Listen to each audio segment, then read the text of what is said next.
We just did a TED Talk together. We're good. Okay, we're good.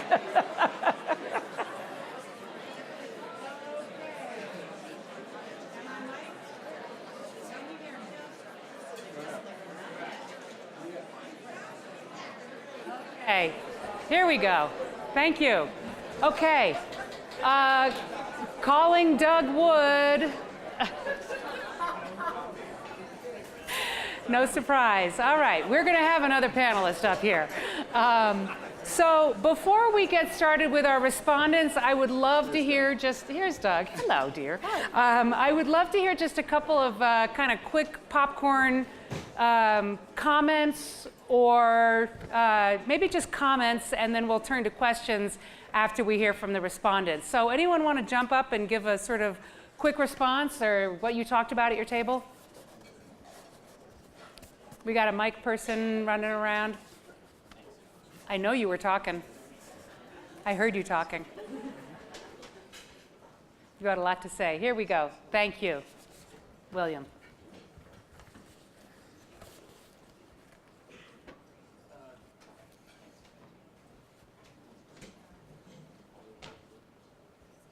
Mic trouble? Okay.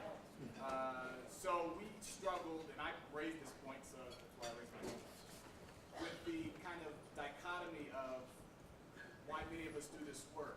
You know, for example, in my life, one of my best friends was shot and killed doors down from my house when I was 12, got me into public service, very motivating factor.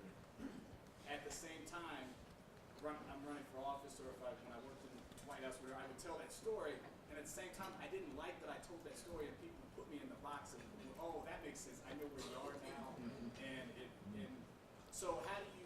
But it still is a very personal and motivating factor for me. And so how do you? Trabian's last point, and even the point before that about the new models. How do you do that in a way that is personal to your story and why you're in this work, but also doesn't denigrate or put a whole frame of people in the kind of deficit narrative? So we didn't come up with an answer, but it was something we talked about. Thank you. Thank you so much. So we're not going to try to get to these right now, but I would love to loop back to that. How do you tell both truths in a way that moves us all forward? Thank you, William. Any other quick comments from you all? Is there another one? Yes, right here. This is more of what we talked about in a workshop I was in, but how do we take, I don't have an answer to this, but how do we take, as we were talking about youth engagement, and the line between listening to youth, but then also not making youth like a token, just like, oh, here's a young person, like, what do the youngins think? And then just an organization taking, their ideas, their views, and saying, oh yeah, this young person from rural Alaska just said this, when in reality the kid has no clue what they're talking about. So, yeah. Thank you. So true, authentic youth engagement beyond tokenism. Thank you. I'll take one more. Oh, over here. Here we go. Well, now that we discussed it, I raised it and I saw some nods, so I feel that there was some agreement, I hope. As Trabian, and when you asked how many black families are millionaires, my experience personally, I've seen that used against me, not me, but the group that I represent. So throughout my professional life, I've had my environment telling me, well, Carlos, you're Latino. Why isn't everybody else making it? So that's sort of the concern that I have. Yes, we're proud of it, but then it could work against you as it did with me. Thank you. So another kind of tokenism is, yeah. Looks like we've got one more back here, and it looks to me like, okay, go ahead. Mine is more of an observation, because we collective in this community also put those images out. I was in Kentucky, and someone says to me, every time I see an image of a poor person, it's always a black or Latino. I'm poor too, and that person was white. So we ourselves do it in the way we talk about our population and the images that we put out. Thank you. Thank you, Marjorie. So, okay, so I am going to now look at this amazing cast of luminaries. I am going to start with a question actually, why don't I just introduce our panelists? We have John Gomperts from America's Promise. We have Doug Wood from the Ford Foundation. We have John Colborn from Skills for America's Future. I'm sorry, John Colborn. Bearded John over here and bearded Adrian over here from Arizona State University. So I am going to start with Doug. So Gail spoke to the role of foundations in addressing racial equity, and I know that, and moving beyond just diversity and multiculturalism, and I know that this is something that the Ford Foundation has long been concerned about, but is now kind of really doubling down on inequality and calling that out as a priority and in how the foundation actually is going to operate. So I would love to have you speak to that and then also just sort of respond to what Gail spoke to at the same time. Great, I'll do that. It's fantastic to be here. Thank you so much for the invitation. Steve wanted me to tell you all about our new strategy, but I can't do that. And the reason why I can't do that is because our board is meeting tomorrow and Friday to vote on the new strategy. So, but what I can do... But what I can do is to talk about this issue of a framework that we have been discussing around addressing inequality. So I would point to you a marvelous blog, an essay, that was recently written by our foundation president, Darren Walker, which is titled Towards a New Gospel of Wealth, which is actually something that he talked about with respect to an essay that was originally written by Andrew Carnegie in 1889 about the gospel of wealth. And he also combined some philosophical understandings of both Adam Smith as well as Martin Luther King Jr. And in that essay, he suggests 3 ways in which foundations and all of us can begin thinking about addressing inequality.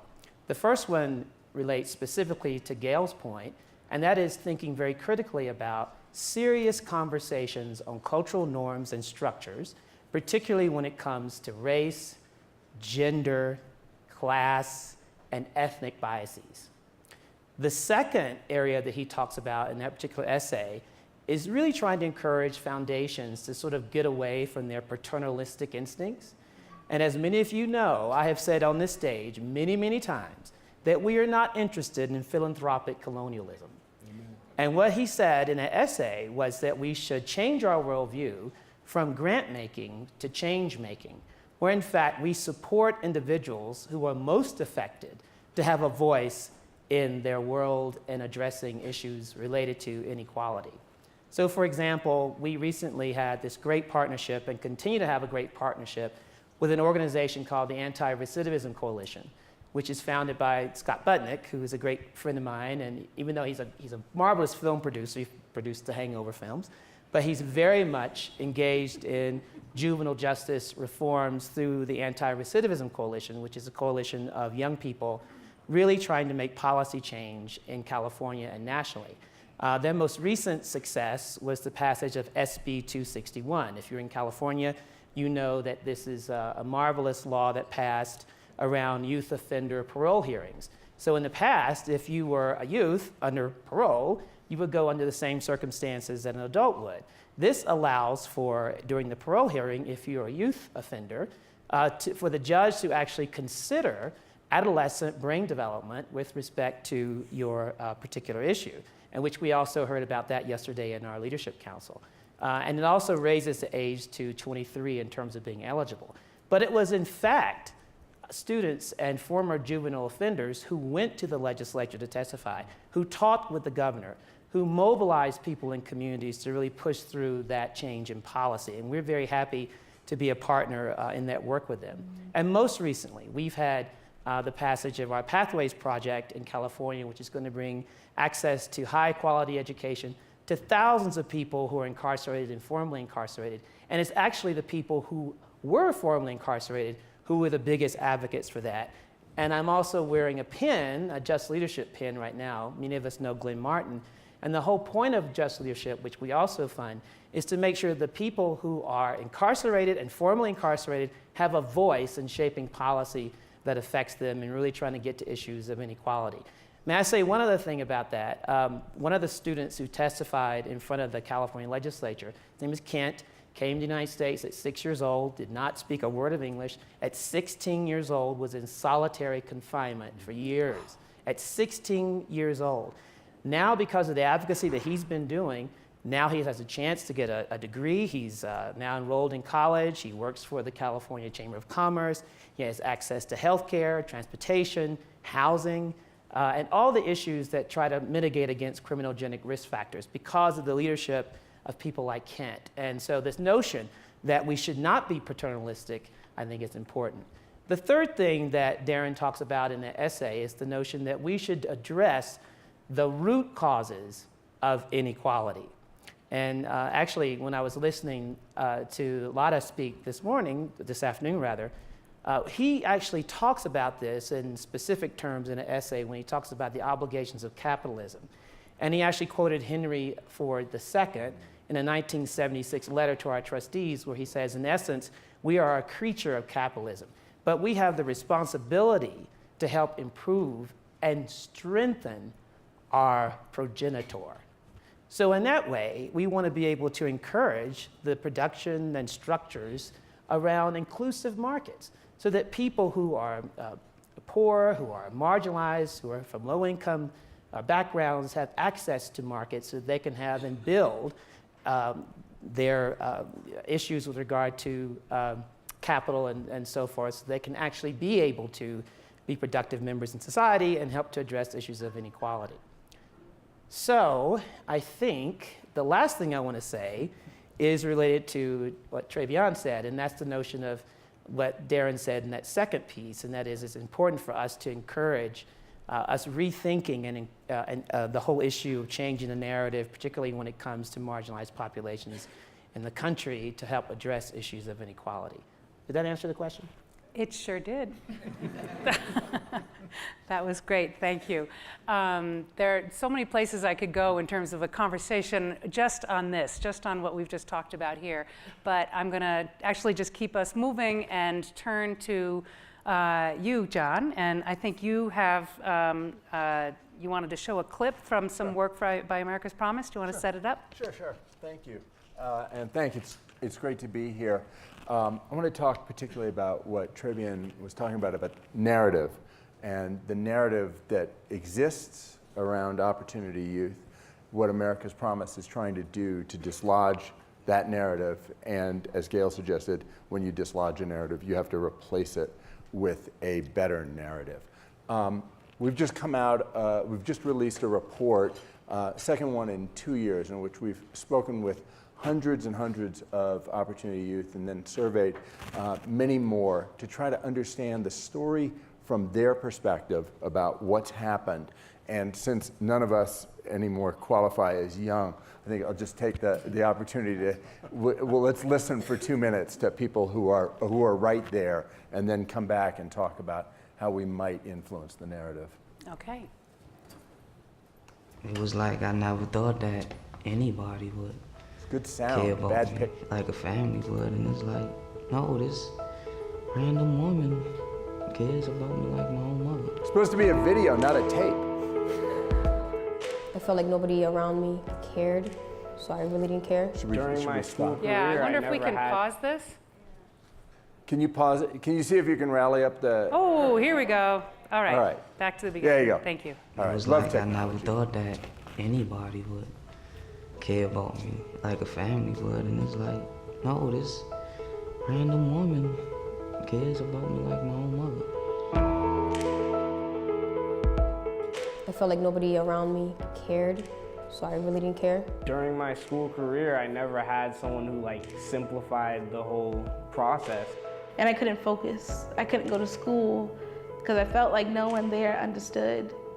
Before I got locked up, everything was going in my favor. Being frustrated, I started skipping school. I didn't feel like they were taking the initiative to really try to help me learn the way that I learned. I was always getting suspended. I felt like I was getting picked on by teachers. But she was like, you gonna do great things. And she meant it. In life, all you need is a person to be willing to understand you, to listen, to give an ear and arm, something to help you out. Someone that's always there to help them when times are rough and to show them that this is the right way to do it. And let that one person know about, you know, their life and what's going on, because people just go to school and act like everything is all good, but you don't know about their life. Are you okay? Is all they could have asked me. And things could have been a lot different. They don't need a teacher to be like, oh, he's a bad kid, pointing the finger at him. They need, oh, you can change, you know? They need somebody to uplift them. I walk in this morning, she like, how you going with your classes? How many more quizzes you got to do? How many of this, how many of that? You need help with this, I got somebody to help you with that.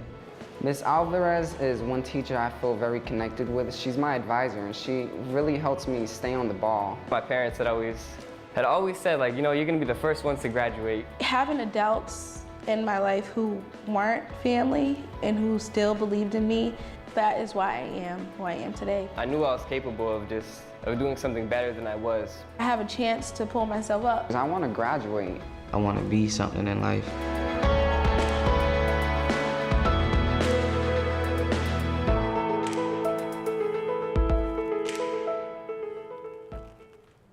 Thank you. So in this research, we sought to find out what young people said about those who are around them, the relationships that were helping them get forward. But even in this video, and in the research we did a year ago, we called this one Don't Quit on Me. A year ago, we put out research we called Don't Call Them Dropouts. And that was the title, starting from the title, was about the narrative. The word dropout conjures quitter and loser. And you don't have to be Donald Trump or a Donald Trump admirer to know that in America, we don't like quitters and losers, right? Nobody's on the side of a quitter and loser. If you change that narrative, if you listen to these young people and you change that narrative to young people being survivors and strivers, everybody wants to be on the side of a survivor and a striver. So when we listened to these young people and heard exactly the same aspirations that we probably had for ourselves, that we had for our kids, we have for the people who are immediately around us, what did young people say over and over again? I want more education, I want a job, I want a good place to live, and I want to have a family. Same thing, right? Same thing. So changing that narrative, and we heard extraordinary resilience, grit, toughness, strength. Blair said it earlier, like this should be strength-based. We heard all that. Yet somehow, the thing that's going on in America, most people don't hear that. We've heard from some companies that are quite enlightened, and we have to find a narrative for, with, by, and around these young people that makes it possible for everybody to embrace this idea. It is awesome that there are companies that are thinking the way that Prudential and Starbucks and others who are here are thinking, but we need many, many more people to think that way. And in order to do that, we have to find a narrative. And I'll just say one last thing about that. The narrative has to, look, none of us love a narrative that makes us feel bad about ourselves. We have plenty of reasons to feel bad about ourselves, but we are not going to embrace, and we're not as a nation going to embrace a narrative that's going to make us feel bad about ourselves. We have to find a narrative that people can accept and get behind. And I think that when one listens to the young people, like in this video, like who we've been talking to, like so many of the communities here are working with, we get that out there. So Blair said that those CEOs had a real aha moment when they sat at that table with those young people. And they thought, my God, these guys are awesome. I'd hire any one of them. How do we make that experience available to way more people in America so they can have that same aha moment? They can switch sides without saying they were wrong, because nobody loves to say they're wrong, and now become part of the solution. I'm really, I think this is at the heart of, a movement needs a story, And this movement needs a story that comes straight from the young people who are telling it and living it. Thank you. So I am hearing this strong theme around changing the narrative that I think is so powerful. And I love the way Doug connected advocacy and advocacy by the young people themselves with changing the narrative. And before we go to our other respondents, I would just love to ask Trabian or Gail if you want to, or Lata, if you want to say anything in response to what you've heard here so far about changing the narrative and the paradigm. Thank you for that invitation. I was making notes, you know, I got to get back to that. But so it was about 4 years ago when we at the Kellogg Foundation convened all our grantees in this space, and the theme of that meeting was reclaiming the narrative, changing the narrative, telling our own stories.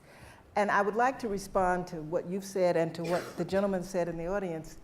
What we need is an authentic narrative, a narrative that tells the stories that are painful, a narrative that captures the extreme resilience and persistence and absolute miracles of life. What we as a country have to do is embrace our full story. We have denied so much of our story as a nation because it makes us feel bad, right? But imagine how much better we would feel if we embraced the whole of who we are as a country. Not just what people have contributed, but what we've learned. You know, this idea of racial hierarchy was part of our developmental first 250 and 300 years, right? When we were most malleable as a country. So this concept of racial hierarchy got embedded, if you will, in our brain structure. But we are adults, or we're adolescent as a country. And so we can say, okay, that's where we were, this is who we need to be now, and this is who we'll be in the future. But it's embracing all of it. And you can only do that with the authentic voices. I agree with you 100%. We have to listen and we have to hear. But we're so segregated as a country, we don't have opportunities to listen and hear the perceived other's story. Just, if I could add just one thing. Please. One of the things I'm excited about is the narrative is changing, right? Like, whether we acknowledge it or not, one of the things that's most fascinating in the work that we see in Be Me is younger folks don't really buy into our frames of reference, right? So the civil rights era for this generation is as long ago as World War II was when I was a kid, right? And so consequently, they're already leading a different change, whether we are telling their stories or not. All that stuff around Trayvon Martin or Freddie Gray or any of these, those stories stayed alive in social media by young people long enough for the popular media to pick it up, right? This generation is the first generation to have ever elected a black man president twice, in their early political career, right? Or to see marriage equality become the law, right? So all the things about what were unimaginable 10 years ago in my generation, this generation sort of encounters them, experiences them, and even this stuff about the violence that we're seeing from police and other places. What's really interesting to me about this is the incidents of hate crime in the last decade are actually on a decline, a pretty significant decline. But our tolerance of it is also on a decline, right? And I think that's all owing to a generation that has a chance to set the narrative the way they choose to set it, rather than continue the one that they inherited. That is so, should we do a little? Yeah. That's so positive to look to the tools of the next generation to change the narrative, because I think about how segregated we are as a country, and I think about what Dr. Pastor said this morning about how you can't other someone you know, but if we're racially segregated, it's very easy to other, and so I think we do have to look at different kinds of tools to counter that. So I am going to now turn to John Colborn. who is at the end. And so Skills for America's Future is doing work around connecting employers with community colleges. That's your work. And I would love to know how you are thinking about this question of changing the narrative in those two institutions in particular, and in their work with each other, and how you would bring this racial equity lens and, frankly, racism into your work. Well, thanks so much, and great to be here. And can I just say, this is my first time at this conference. I am just bowled over by the passion and commitment of the folks that are here today, so it's just a pleasure to be here. So, you know, as Lili says, I work at an Aspen program called Skills for America's Future, and we're really focused on building partnerships between employers and community colleges as a way to simultaneously meet the needs of employers and also advance economic opportunity for students and learners so that they can find and hold good jobs and find good careers for themselves. And I think as I think about this panel, I have both a sense of a little pessimism and then a sense of some optimism. So let me just take each of those. The source of pessimism, I think, really builds on this notion of segregation of this country. And one of the institutions that helps promote that segregation is one of the institutions I work with very closely and dearly love, and that's our community colleges and our post-secondary educational institutions. Post-secondary education in this country actually works to reify social status and social structures in this country. The dumbest rich kid has better chance going to an elite school than the smartest poor kid. And so we have a real problem with the way that we proceed with post-secondary education in this country. And what's more, the institutions that are best designed, best geared, best located to serve the populations that we care about tend to be some of our poorest performing institutions. We know that student success performance statistics for community colleges are not at all where they need to be. And if we're going to enable people to use skills and education to advantage themselves economically and socially, we need to do something to fix our community colleges. And the good news there is that the community college leadership has got that message. They know that there needs to be a whole lot more focus on student success, on getting people to and through programs that lead to good jobs and careers. But nevertheless, there is a lot of work to be done there, and I encourage you to join with me in working with your community colleges, I know many of you do, to really push for higher levels of performance as a basis for building equity. The source of optimism, actually, it comes a littleit from Lata's talk. And you heard about Prudential and about a company who's really taking social values and embedding them into the business.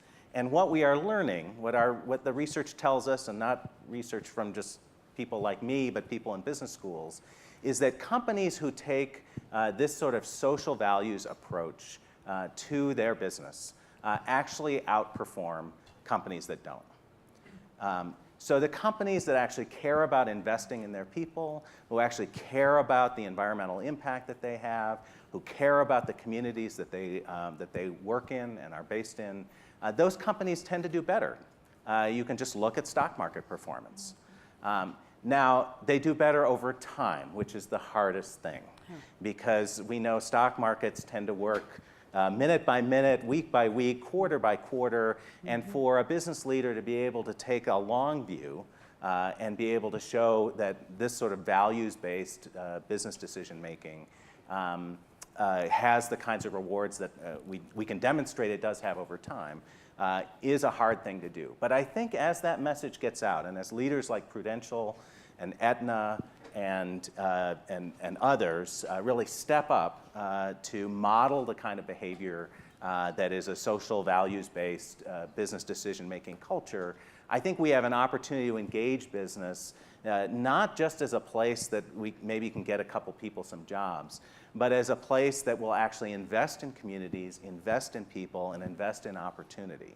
And I see in the business leaders that I work over and over again people who want to find those opportunities. They may be challenged to find the right institutions to work with. They may be challenged by some of the short-termism that dominates decision-making in their companies. And they may be challenged by not exactly knowing what are the business strategies that are going to get them there, but they are looking for answers. And I feel like the conversation that we've had this afternoon and in this conference is full of those answers. Thank you. And that is so exciting to get this 1-2 punch of equity is good for regional economies and equity is good for business. Because that's part of the narrative, I think, that we need to carry forward. So staying on the theme of education, I want to turn to Adrian. And then I'm going to turn to you all and ask you for your comments. So you might be thinking about what are your questions, but first turn your full attention to Adrian. I know that ASU is really revolutionizing how education is delivered and has a real commitment to making sure that underserved populations have access to education. And I'm wondering how you are thinking about this issue of racial equity and how you especially make education available for all underserved populations and what that looks like. So thank you. I was struck by the call for new models. And I think that the source of pessimism is, wow, if we can only innovate around the edges of the existing models, this is going to take too long. Mm-hmm. And so, I'm proud to be part of Arizona State University for a lot of reasons, but one of the reasons that I'm most proud is because what's in our charter that President Crow instituted early in the 2000s when he first started. He said, look, we know why Harvard's a great school. It's because you don't go, not you. No. Oh, you can go. You can go. We handpick and select along that sort of idea, reinforcing this hierarchy of human value. The sieve model for school instead of the staircase model for school. And so President Crow says, we're not going to have a school like that. Those schools are fine. We're not knocking those schools. Good on them. That's where our overlords come from. That's fine. But we need universities for the 21st century, and there's a whole lot of people who've got to be educated, and we've got to judge ourselves not by who we exclude, but by who we successfully include. The more people we can include and make successful, that's who we are. And so that's baked into our charter. That's our core mission. Now, we've borne fruit in that mission. When President Crow began, fewer than 10,000 students were minority students at Arizona State University. Now, more than 25,000 students are. Fewer than a quarter in percentage terms were minority students. Now, 38%. We're not done. And we're constantly trying to understand what the next projection of the institution can be. Now, I want to give you an idea about how new some of these models can be. The model that Howard Schultz and President Crow came up with might have been here. Hey, why don't we take barista, and instead of making that a job that sits in that hierarchy of human values, we'll make that a gateway to college. We'll make it so that if you become an employee of Starbucks, you get a chance to go to college. Not to go to college in order to serve the Starbucks Corporation, in order to align with, no, you just go to college for whatever you want. This is one of the things, and Starbucks will pay. Now, that doesn't solve income inequality in America, but it shows it can be solved, right? It shows it can be solved with new models, new partnerships, new mechanisms. So that's, I think, where the source of hope comes, right? We're not without resources here. We're not without tools here. We're not without well-intentioned people here. It's easy for me to be confident. It's hard for you to be confident. You give me the confidence to be confident.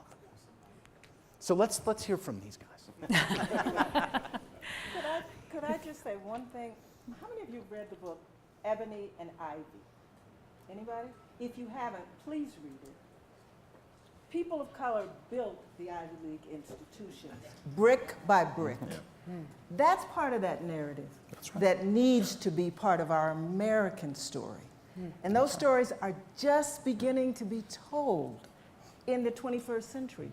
But how much more pride does a young child of color have if they know that their ancestors helped to create these august institutions?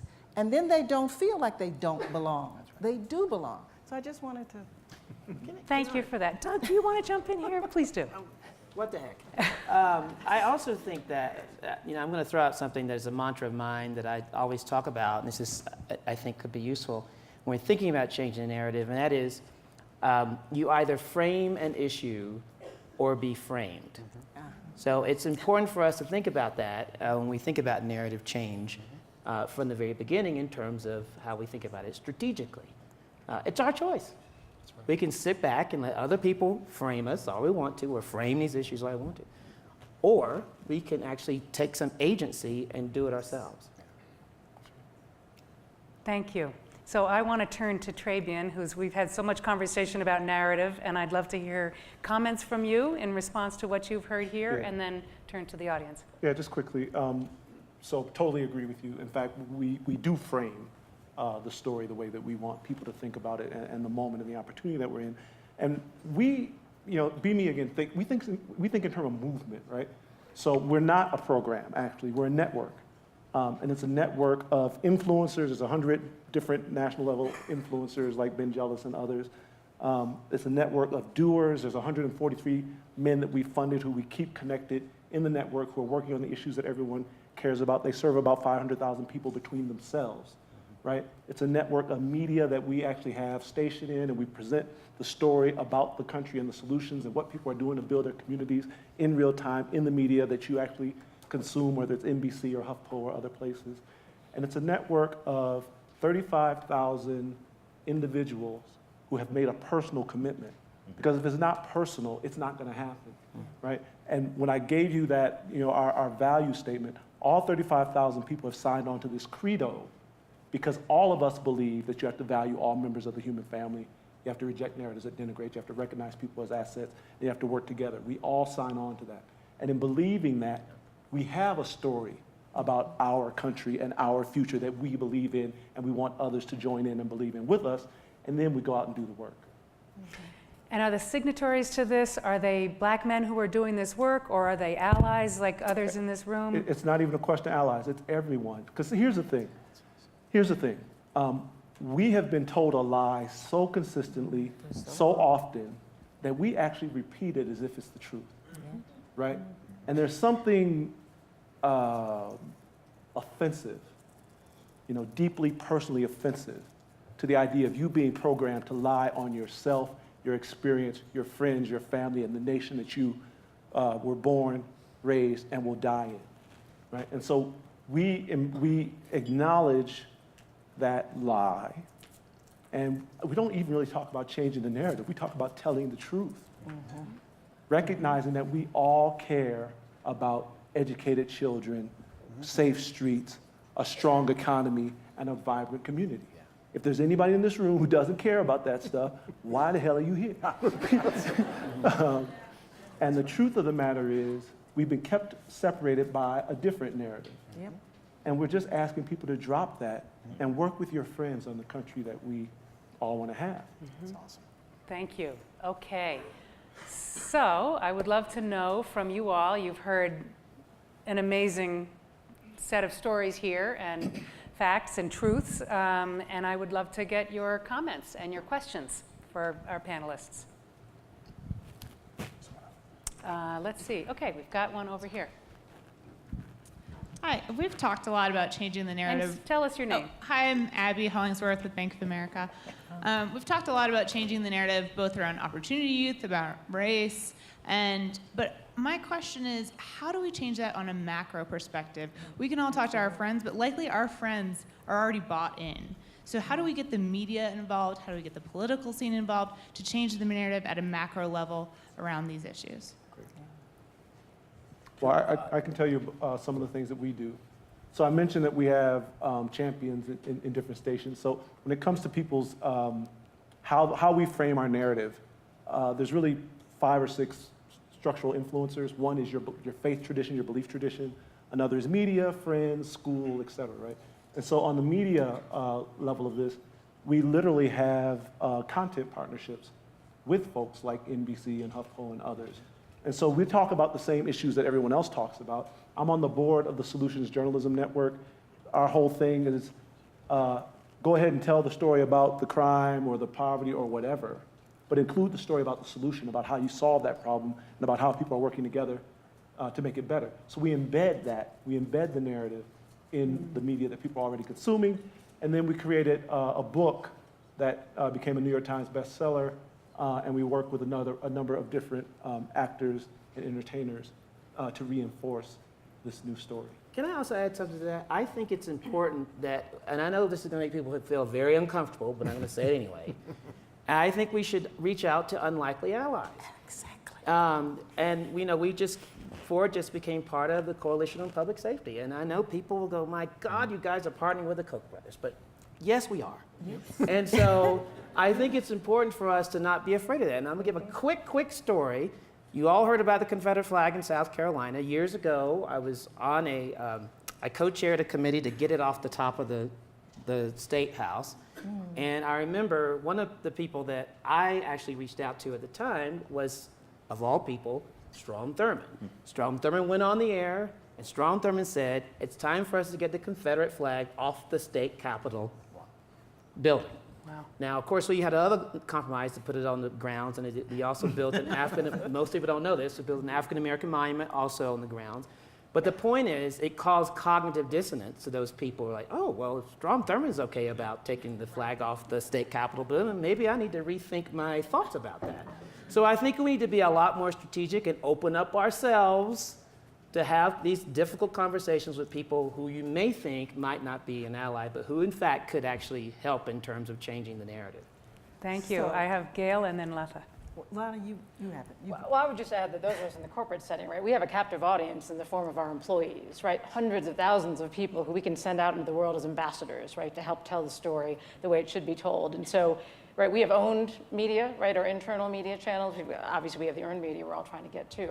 But we're working very hard, certainly at Prudential, to tell the story, right? We think about Newark and try to change a narrative around how people perceive a place and its people. There are deeply entrenched views about that. And so, we're trying more than one employee at a time, but certainly to get folks out on the streets, educate them about what we're doing in the community, helping them meet people in the community so that they can understand there is no other, right? We're all part and parcel of the same thing. Thank you. So thank you for that question. That really is the question. Mm-hmm. And the years of funding that we've been doing in this space, and with this being the age of the brain and the age of neuroscience, so to speak, we recognize that the depth of the programming to the belief in hierarchy requires some real science and some real tools to transform our belief. But I say, if corporate America can have us all wearing jeans, and anything else they want us to do, they can be strategic partners and allies and use the very tools that they use to change our behaviors in the marketplace, to change our perceptions of one another. How many of you saw Love Has No Labels, the Ad Council campaign? Brilliant campaign. We worked with them. We're going to continue working with them. But there have been calls after Charleston and this amazing place we're in as a country right now, for this country to engage in something like a truth and reconciliation experience. Right. Truth, not only contemporary truth, but to really uncover the truth of our history. And so our board has embraced that call, and we certainly invite anybody in this room to be partners with us in this effort. It has to be designed by all of us, because we can't do what other countries have done, because we're not like other countries. We have to do it our way. Yeah. But it is, in fact, a mass effort that must be undertaken by this country, and it has never been. We have undertaken to deal with the symptoms and the consequences. We have never dealt with the fundamental belief, and that's the work. But we have the information technology today that we've never had before, and it doesn't have to take another 100 years. We can, as Trabian is showing us and many others, we can use today's tools, we can leverage today's brilliance in the millennial generation, and we can actually put an end to this within our lifetime. It doesn't have to go on forever. Thank you. So before I take the next question, I have to say John Gomperts has to get a plane because he has a board meeting tomorrow, and he made this happen to be with us today only on this condition that we let him go a few minutes early. So thank you so much, All right. John.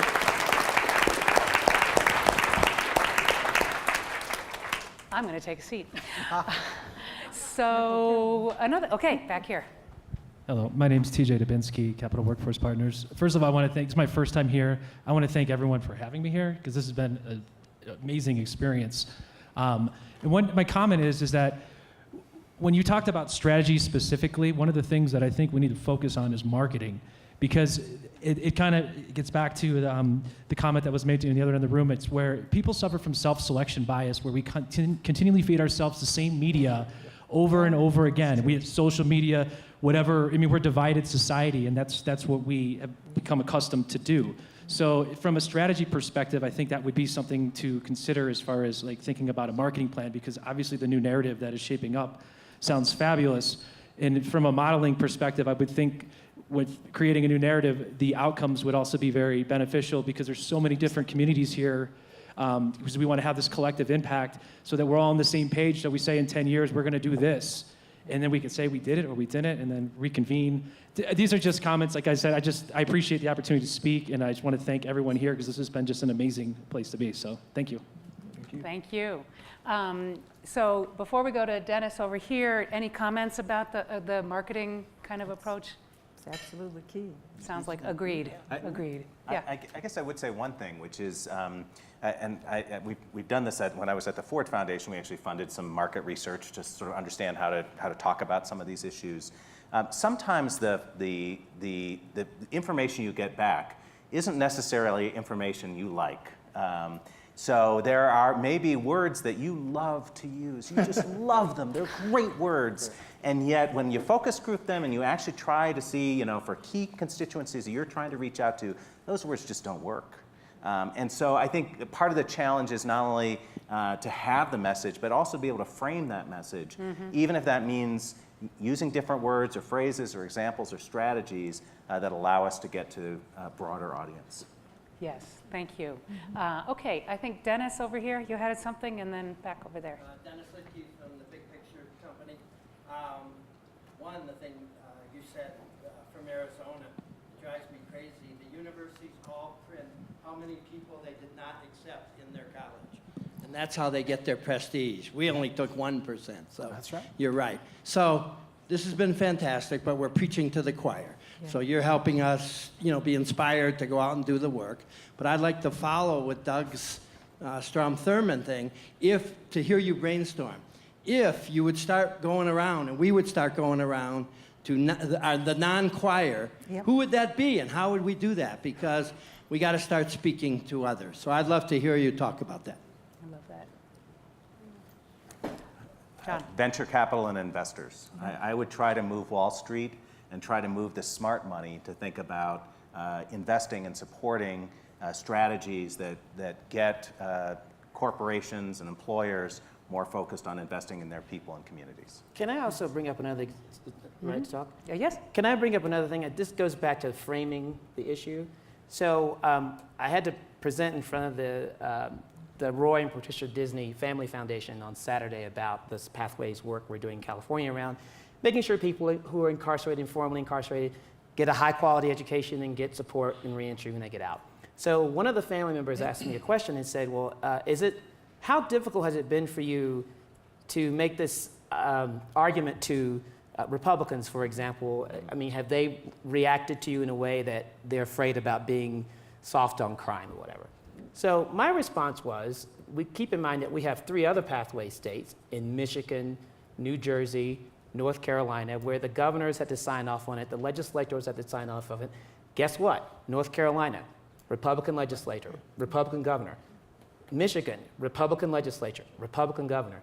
New Jersey, Democratic legislature, a very strong Republican governor, but that's actually because of the way the structure is, and only with his personality, but also with the structure of it. But the fact is, we framed it not as a criminal justice issue, even though it is a criminal justice issue, but we framed it as an issue of renewing communities. Yeah. Where we're giving people the opportunity to take full responsibility for themselves and their families and their communities. Now, I wouldn't frame it that way for Democrats. I wouldn't frame it that way for independents. But I think it really goes back to what Trabian has been saying from the very beginning, and that is we have to be very strategic about how we frame these issues around the cultural narrative and the audience that we're speaking to. That is, okay, so we have some others on, yeah. Well, mine is just that, interestingly enough, the difficult audience in our messaging is foundations and nonprofits, right? Foundations and nonprofits, particularly foundations. Foundations set all the negative labels in their grant requirements, right?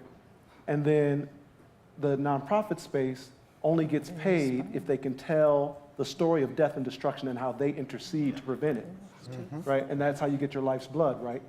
And in exchange for that blood money, we stigmatize the very people we claim to help. So the folk who I've seen struggle the most with this narrative shift is actually us. Because when I talk to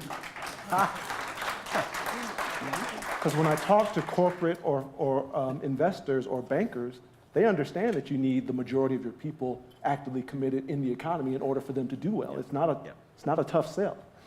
So that's just my take. Could I just add that? And this will be our last comment, so go right ahead. You do have to make a strong business case. That's one thing. But you can. And you can, it's there. We published a paper saying that, you know, and it is getting response from both sides of the aisle because it is a business case. We're talking trillions of dollars. But you do have to reach out to the Rotary Clubs of America. You have to reach out to the evangelicals. You have to reach out to America writ large. And you have to make it our human story. Asian American Pacific Islanders, Native Americans, Latino. This is really our collective work. But, and I know Travion sort of disses the boomers, but speaking as one, I would say, and I also spoke with a 95-year-old who's alive and well and really strong, who wants to give his last whatever to this work, right? That this generational, intergenerational approach to this is very, very necessary if we're going to succeed. Thank you. So I feel like I've gotten so many tools for changing the narrative here in very, very real ways. I want to thank our panelists and thank all of you for participating in this. Thank you.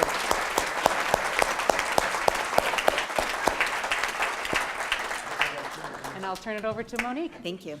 So we are right at 3 o'clock, and I am going to transition us into our evening. First and foremost, I just want to note that we are now breaking out into our team planning groups. Those assignments and locations you should find in your convening materials. Those will take place for about the next hour, 15 minutes or so. And then right at 4:45, our affinity group meetings are going to kick off. That not only includes our rural cohort meeting, but we are also bringing together our Opportunity Youth leaders and also the Opportunities Youth United group as well. And that's also right at 4:45 when the open space session is going to begin. I said this at the top of the day. We have a P3 discussion that's going to take place, and we also have a discussion that will include our backbone leaders and site leads coming together.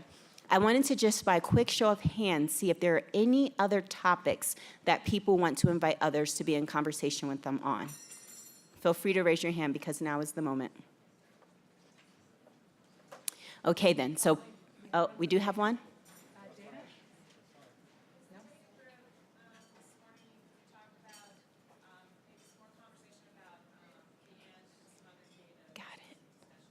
Thank you, Dana. So will you be here at 4:45 for that conversation?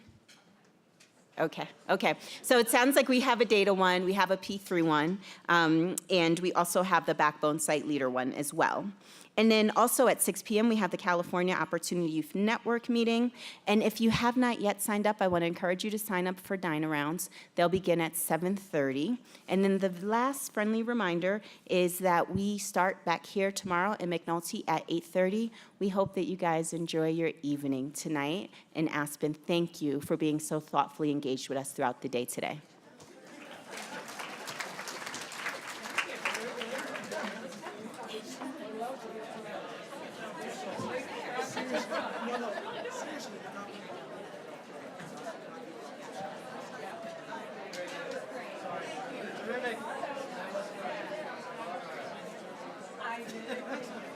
Thank you.